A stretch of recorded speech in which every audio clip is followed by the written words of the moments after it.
Alright, today we'll be looking at a new Zippo for 2014.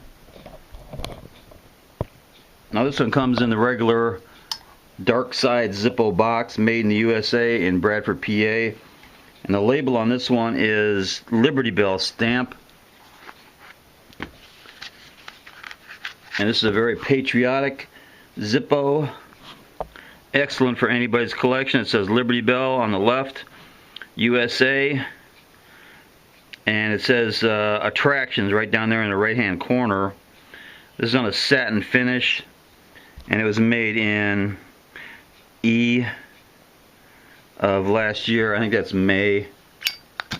Pretty good sound. Lights up nice. That is the Liberty Bell. Really nice Zippo for anybody's collection.